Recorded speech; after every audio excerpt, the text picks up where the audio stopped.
રાણાવાવ પંથકના દાદર સીમના પીજીવીસીએલના યોગેશ્વર ફીડર અંતર્ગતના ખેડૂતોએ વીજ તંત્રની રજૂઆત કરી છે, જેમાં સોલાર સિસ્ટમ બાબતે અઢળક ફરિયાદો હોવાથી આ ખેડૂતો પોરબંદરના પીજીવીસીએલની મુખ્ય કચેરીએ દોડી આવ્યા હતા અને વીજ તંત્રના અધિકારીઓને વધુ એક વખત રજૂઆત કરી હતી.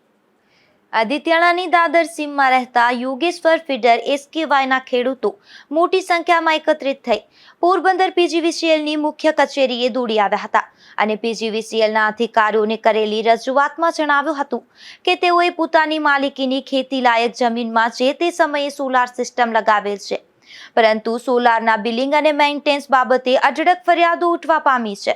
પીજીવીસીએલ કંપનીને 24 કલાકમાં ફોલ્ટ મેન્ટેનન્સ કરવાનું હોય છે, તેના બદલે 15 દિવસ સુધી કામ થતું નથી, જેથી ધરતીપુત્રોના સોલાર જનરેશન બંધ રહે છે. તો અમુક ખેડૂતોના સોલાર 3 માસથી વોલ્ટેજ ઇસ્યુના કારણે બંધ હાલતમાં છે. યોગેશ્વર ફીડર એસકેવાયના ખેડૂતો રાણાવાવ પીજીવીસીએલ ડિવિઝનને આ બાબતે કાંઈ પણ રજૂઆત કરે તો ત્યાંના કર્મચારીઓનો જવાબ એવો મળે છે કે તેમને એસકેવાય બાબતે કાંઈ જ જાણકારી નથી. મારું નામ માવડાભાઈ બાપોદરા છે. અમે રાણાવાવ તાલુકાના આદિત્યાણા ગામના ખેડૂત છીએ. આજથી 5 વર્ષ પહેલાં સૂર્યશક્તિ કિસાન સ્કાય યોજનામાં સોલારના જે કનેક્શન અમને દરેક જિલ્લામાં એક લાઈન પાયલોટ પ્રોજેક્ટ કરવામાં આવી હતી. તો અમારી યોગેશ્વર ફીડરમાં સૂર્યશક્તિ કિસાન સ્કાય યોજનામાં અમને કનેક્શન આપ્યા અને ત્યારે અમને એવું કીધું કે તમારે બિલ નહીં ભરવા પડે અને જે વપરાશ કરતા જે યુનિટ વધશે એના રૂપિયા તમને હામાં મળશે.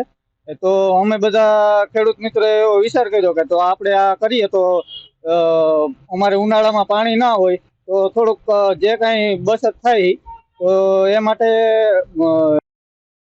અમે કનેક્શન લીધા. તો એના રૂપિયા આવવાને બદલે સામા મસ્ત મોટા બિલ 2 લાખ સુધીના બિલ અમને આપવામાં આવ્યા છે.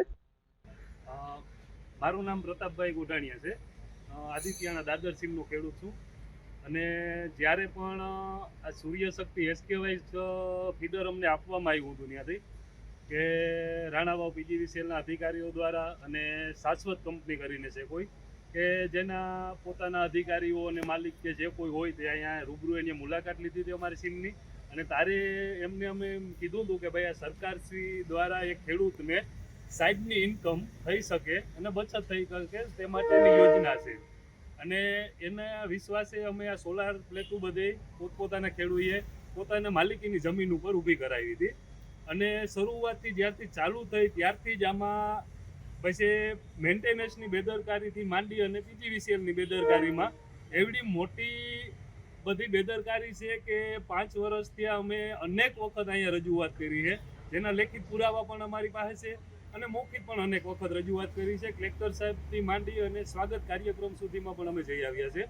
પણ હજી સુધીમાં એનો કોઈ નિકાલ આવતો નથી કે જે 2 લાખ સુધીના બિલ અમને ખેડૂતને આમાં ભરવાના થયા, જે પૈસા અમારે વધવાના હતા એમાંથી એમ કીધું કે ભાઈ આમાં તમારે સાઈડની ઇન્કમ થશે, એની બદલે આમાં બિલ 1.5 લાખ 2 લાખ 50,000 લાખ રૂપિયો ખેડૂતને એ પ્રમાણે આપવામાં આવ્યા છે અને તેનું આ 5મું વર્ષ રન છે. અત્યારે બીજા મહિનામાં 5 વર્ષ પૂરા થશે અમારા અને હવે ખેડૂતને અમને એ એક ચિંતા સતાવી રહી છે સાહેબ કે 7 વર્ષની અમારી વોરંટી પીરિયડ છે. અત્યારે આ લોકો કોઈ જવાબ દેતા નથી. પછી કંપનીને કોઈ તરફેણમાં રાખી અને કંપની સાથે કોઈ પણ અધિકારીએ સંડોવાયેલા હોય અને પોતાની ઇન્કમ માટે થઈને આવું કરતા હોય તોય પણ અમને ખેડૂતને એવો શંકા છે આમાં. અને અત્યારે હવે અમને એ મોટી ખેડૂતને ટેન્શન છે કે 7 વર્ષ પૂરા થઈ જશે પછી પીજીવીસીએલ જો આ બિલ છે એ અમારા 7/8માં બોજા રૂપે મામલતદારમાં ચડાવી દેશે તો અમારી પાસે આનો બીજો કોઈ વિકલ્પ નહીં રહે ખેડૂત પાસે કે ભાઈ ન છૂટકે કોઈ માનસિક ત્રાસને લીધે ન કરવાનું કરી દેશે, કોઈ આત્મહત્યા કરી દેશે. તો એ બહુ મોટો એક ઇસ્યુ છે અમારો, જે અમે આ હેતુથી અત્યારે આજે પણ સાહેબને રજૂઆત કરવા આવ્યા છે કે સાહેબ અમારો વોરંટી પીરિયડ બાકી છે તો આમાં તમે કંઈક પણ રસ્તા લ્યો. જે 9000 યુનિટની અમારા એગ્રીમેન્ટ મુજબ જવાબદારી છે કે ભાઈ 9000 યુનિટ જનરેટ ન થાય તો પણ 9000 યુનિટ કંપની કે પીજીવીસીએલ અમને આપે, તો તેની બદલે 2,500 યુનિટનું જે વાર્ષિક બિલ છે અમને આપવામાં આવે છે. 9000 યુનિટની ભરપાઈ થતી નથી. જો 9000 યુનિટ અમને કંપની કે પીજીવીસીએલ ભરપાઈ કરી દે તો પણ અમારે આ બિલ ભરવા પાત્ર નથી થતા. નકુલભાઈ કારાવદરા છે. હું આદિત્યાણા દાદર સીમનો એક ખાતેદાર ખેડૂત છું. જે અમારે આ ખેડૂને સોલાર બાબતની જે એક સરકાર સામે જે માથાકૂટ હાલે છે દેહી ભાષામાં કહીએ તો, એમાં જે અમારે ત્રિપક્ષી એગ્રીમેન્ટ છે, જે કરાર કરેલો છે, એમાં 5 કિલોવોટનું અમારી પાસે કનેક્શન હોય સોલારનું, તો એમાં 9000 યુનિટ જનરેશનની શાશ્વત અને પીજીવીસીએલે જવાબદારી લીધેલી છે. એ અમને કરાર મુજબ 9000 યુનિટ જનરેશન પીજીવીસીએલ અને શાશ્વત બે આપતી નથી. એના મસ્ત મોટા બિલ ખેડૂને આપે છે અને આત્મહત્યા કરવા માટે મજબૂર કરે છે. અને જે અમારા એગ્રીમેન્ટ કરેલા છે ખેડૂ, પીજીવીસીએલ અને શાશ્વત, એમાં 64 ખેડૂ છે, એમાંથી લગભગ 90% ખેડૂની સહયોગ નથી. સહયોગ પણ કોઈ એવા અધિકારીઓએ પીજીવીસીએલના હોય કે શાશ્વતના હોય એ લોકોએ કરી અને મસ્ત મોટું કૌભાંડ કરેલું છે. અને એક તો અમારી પાસે એવો પુરાવો છે કે જે એગ્રીમેન્ટ પહેલાં 2 વર્ષ પહેલાં એક્સપાયર થઈ ગયા, એનું ડેથ સર્ટિફિકેટ છે અને એની પણ એગ્રીમેન્ટમાં સહી બોલે છે. બોલો, આનાથી મોટો ભ્રષ્ટાચાર અને મસ્ત મોટું કૌભાંડ કેને કહેવાય? એકદમ નબળી ગુણવત્તાવાળા સિસ્ટમ બધી ફિટ કરી ગયા ખેડૂને વાળીએ, અને જનરેશન થતું નથી, મેન્ટેનન્સ થતું નથી. પીજીવીસીએલના ધાંધિયા છે. એને હિસાબે જે કંઈ આ પાવર લોસ આવ્યો હોય એના મસ્ત મોટા બિલ પીજીવીસીએલ ખેડૂને આપી અને ખેડૂને આત્મહત્યા કરવા માટે મજબૂર કરે. પોલીસ ફરિયાદ કેમ નથી? કેટલા ખેડૂતો છે એગ્રીમેન્ટની અંદર એવું પણ કહે છે કે ભાઈ આ બિલ છે ખાતેદાર ખેડૂએ ભરવાનું થતું નથી. જો સોલાર કંપનીની તકલીફ હોય તો પીજીવીસીએલ સોલાર કંપની પાસેથી, શાશ્વત કંપની જે છે એના પાસેથી આ જે પાવર લોસ છે એ વસૂલે. અને જો પીજીવીસીએલનો વાક હોય તો શાશ્વત છે એ ખુદ પીજીવીસીએલ પાસેથી વસૂલે. આમાં ખેડૂતનો કોઈ પણ જાતનો કંઈ પણ વાક છે નહીં અને ખેડૂત આમાં બલીનો બકરો બને છે. કેટલા વાગ્યા રજૂઆત કરો છો? આ 5 વર્ષથી અમારી રજૂઆત છે. છેલ્લા 5 વર્ષથી અમારી પાસે લેખિત, મૌખિક ઘણી બધી લોક દરબારમાં ગયા, કલેક્ટર સાહેબ પાસે ગયા, અને જીબીના અધિકારીઓ કેટલા બધા બદલી ગયા એની કોઈ સીમા ન, તમને નામ ભૂલી ગયા. આજે નિર્ણય એવો આવ્યો છે કે જે ડામોર સાહેબ છે એવું અમને કીધું છે કે 6 તારીખે 6 સપ્ટેમ્બરે લાસ્ટ મિટિંગ થાય અને એમાં જે કંઈ તમને આ કંકોત્રી કે જે રૂપિયા ભરવા માટેના બિલ આપેલા છે એ ભરવા પડશે કે નહીં ભરવા પડે એની બાહેધરી આપશે એવું અમને મૌખિક કહેવામાં આવ્યું. એક ખેડૂતને કેટલા બિલ આવ્યા છે? એક ખેડૂતને અંદાજે કોઈને 50,000 થી માંડી અને 1.5-2 લાખ સુધીના બિલ મળેલા. સ્કાય ફીડર માટે ખેડૂતોને વાડીએ સિસ્ટમ લગાડી છે જનરેશન માટેની. એમાં થર્ડ પાર્ટી એગ્રીમેન્ટની જે પીજીવીસીએલ છે, શાશ્વત એજન્સી છે અને ખેડૂત છે. એ ત્રિપક્ષી એગ્રીમેન્ટમાં બધાની જવાબદારી થાય છે પોતપોતાની. પીજીવીસીએલની જે પાવર સપ્લાયની હોય છે એજન્સીની, એને કાંઈ પણ ફોલ્ટ થાય એના માટે હોય છે. અને અરજદાર ખેડૂત છે એને પોતાની પ્લેટ સાફ કરવી કે શેડો આવતો હોય એ દૂર કરવાનો, અને કંઈ પણ ફોલ્ટ હોય તો ત્રણેય સાથે મળી તેનું નિરાકરણ કરવાનું હોય છે. આ ખેડૂતને એક સારી એવી સ્કીમ હતી કે એમાંથી એમને આવક થશે, અને એમના જે હપ્તા હતા એ હપ્તા ન ભરવાના કારણે એમના મોટા બિલ આવ્યા છે. એના માટે એમની રજૂઆત હતી. અમારી વડી કચેરીની અમે મદદ લઈ, કંપનીની હેલ્પ લઈ અને કાગળ લખી એમના માટેના જે એગ્રીમેન્ટમાં જે કરાર મુજબ કામગીરી કરવાની થશે એ અમે આગામી દિવસોમાં કરશું.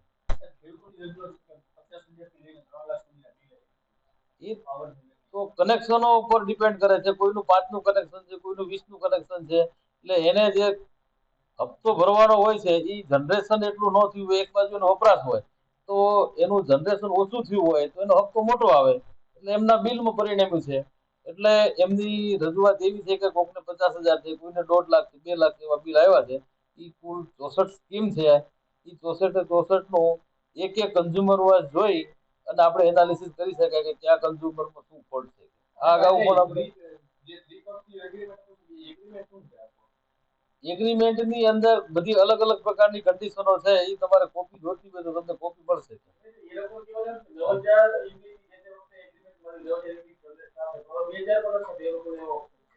એમાં શું છે કે કોઈ થિયોરિટિકલ વસ્તુ હોય કે ભાઈ 1 kWમાં 1 કલાકમાં 1 યુનિટ ફરે, પણ કોઈ કારણોસર એમને હવે સિસ્ટમની અંદર શું પ્રોબ્લેમ છે બધામાં આવું ન હોય, કોઈ એક કેસમાં હશે.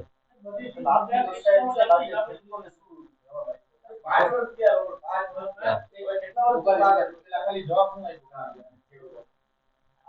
એમને ખેડૂતને આજે એવો જવાબ આપ્યો છે કે સિસ્ટમનો અમે એનાલિસિસ કરી લઈએ, એના માટે અમે આગામી શું કરશું એ માટેની અમે 6 તારીખ સુધીની મુદત માંગી છે અને કેસ ટુ કેસ અભ્યાસ કરી અમારા વડી કચેરીને જાણ કરશું અને જે લીગલ એક્શન લેવાના થશે એ કંપની ઉપર લેશું. 5 વર્ષ સુધી તો સિસ્ટમ ચાલુ હતી ને, ક્યારેક ક્યારેક કઈ શરૂઆતથી પ્રોબ્લેમ નથી થયો કેમ, અને ઘણી વખત ક્યારેક ઇન્વર્ટર બદલાવાનો તો ખેડૂત બદલાવા નથી દીધા, એવા પ્રશ્નો પણ છે. કઈ એક બીજી વિષયનો જ વાત નથી કેમ.